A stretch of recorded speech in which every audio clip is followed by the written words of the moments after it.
आजाई भक्तों, बाबा तुलसीदास जी कहते हैं कि भगवान का अवतार कब होता है, और बात भी सत्य है। आज हम देखते हैं कि भगवान श्री राम का जन्म किस कारण से हुआ, किस कारण से नहीं हुआ। तो बाबा तुलसीदास जी ने चौपाई को लिखा है कि जब जब होए धर्म के हानि, और बाढ़ है असुर धर्म अभिमानी, तब तब धर प्रभु मनुज शरीरा, आए हरे कृपा निधु पीरा। बाबा तुलसीदास जी कहते हैं कि जब जब इस धराधाम भूतल पर अत्याचार बढ़ता है, तब तब भगवान को अवतार लेना पड़ता है। बिल्कुल सत्य बात है। लेकिन कुछ लोगों का मत है कि प्रभु राम का जन्म चंद्रकला उद्याल मुनि के श्राप के कारण से हुआ।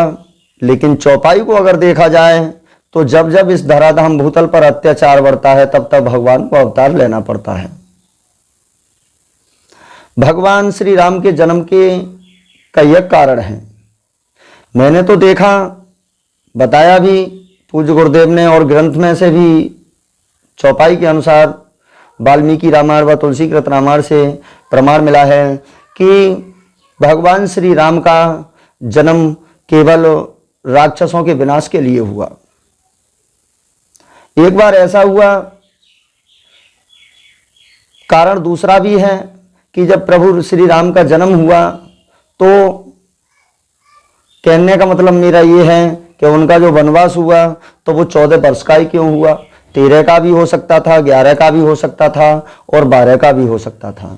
लेकिन जब श्री राम वन के लिए गए तो नंगे पाम गए, और जब भरत मिलने के लिए गए तो उनके पास खड़ाऊं कहां से आए।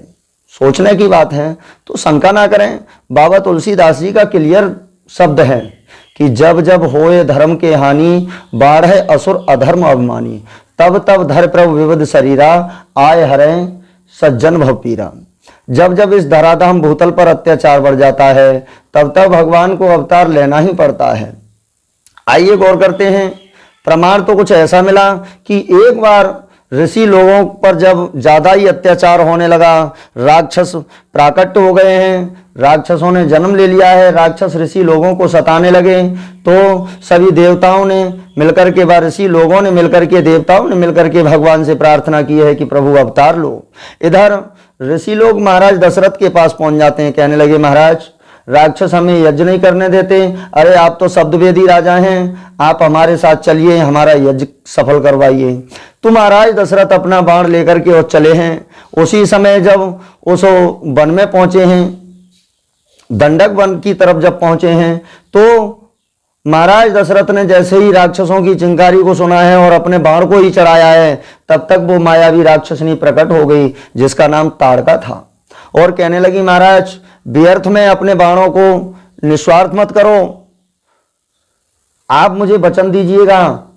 पीछे से प्रकट हुई थी, ये रघुकुल की मर्यादा थी कि यदि पीठ पीछे कोई भी इंसान है तो उसका वध नहीं कर सकते, प्रहार नहीं कर सकते।